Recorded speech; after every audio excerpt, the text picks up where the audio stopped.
முதலில் இந்த 3 வயது குழந்தை பொன்னேரியில் பாதிக்கப்பட்ட போது தமிழகத்தில் யாரும் சென்று பார்க்கவில்லை. பாரதிய ஜனதா கட்சியின் தமிழக தலைவர் அண்ணன் நயினார் நாகேந்திரன் அவர்கள் மட்டும்தான் அந்த குடும்பத்தை சென்று பார்த்தார்கள். அங்கே அவர்களுக்கு ஆறுதல் சொன்னார்கள். ஏன் இதை சொல்கிறேன் என்றால், அண்ணன் திருமாவளவனிடம் கேட்கிறார்கள், ஒரு மாத ஆட்சியை பற்றி என்ன சொல்கிறீர்கள் என்றால், அதை பற்றி ஒன்றும் சொல்ல முடியாது என்று சொல்கிறார்கள். ஏதாவது ஒரு தலைவர் இந்த ஆட்சிக்கு பங்கெடுக்க வேண்டும் என்று அதிகார போதையில் சேர்ந்திருக்கும் ஒருவர் கூட இந்த பாலியல் பலாத்காரங்களை கண்டிக்கவில்லை. நேற்று முன்தினம் மட்டுமே 24 மணி நேரத்தில் 12 பாலியல் பலாத்காரங்கள் தமிழகத்தில் நடந்திருக்கிறது.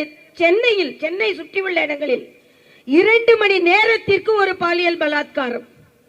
ஆனால் சிங்கப்படையை அமைத்து விட்டேன் என்று சொல்லும் முதலமைச்சர் அவர்களே, எங்கே போனார்கள் உங்களது சிங்கப்படை? இந்த குழந்தைகளை குத்தி கொதறி கசக்கிக் கொண்டிருக்கும் ஓநாய்கள் உங்கள் சிங்கப்படைக்கு தெரியவில்லையா என்ற கேள்வியை நாங்கள் கேட்கிறோம். அதாவது அரியலூருக்கு போனார். அன்று நீட் பிரச்சனைக்கு உடனே அரியலூருக்கு ஓடி போனார்.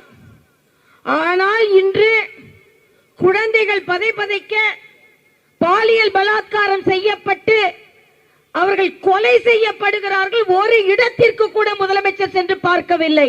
கோயம்புத்தூருக்கு தான் உங்களால போக முடியல, கும்மிடி பூண்டிக்காவது சென்றிருக்க வேண்டுமா? முதலமைச்சர் அவர்களே, தமிழகத்து பெண்கள் கேட்கிறார்கள், பதில் சொல்லுங்கள் என்று கேட்கிறோம். அந்த நேரத்தில் நீங்கள் என்ன செய்து கொண்டிருக்கிறீர்கள்? ஷூட்டிங் நடத்தி கொண்டிருக்கிறீர்கள். ஒரு சின்ன பதற்றம் இருக்கிறதா முதலமைச்சர் முகத்தில்? இதை நாம் வன்மையாக கண்டிக்கிறேன் என்ற வகையில் ஒன்றை மட்டும் முதலமைச்சர் அவர்களே, நீங்கள் மரியாதைக்குரிய பாரத பிரதமர் மோடிஜியிடமிருந்து ஒரு பாடத்தை கற்றுக்கொள்ளுங்கள். ஏப்ரல் 22ஆம் தேதி காஷ்மீருக்கு சென்ற ஒரு நம் சகோதரியின் செந்தூர் கலைக்கப்பட்டது என்பதற்காக உடனே பாகிஸ்தானிற்கு நமது படைகளை அனுப்பி தீவிரவாதத்தை ஒழித்தது மட்டுமல்லாமல் முழு இரவும் விழித்திருந்து நமது படைகள் எப்படி தீவிரவாத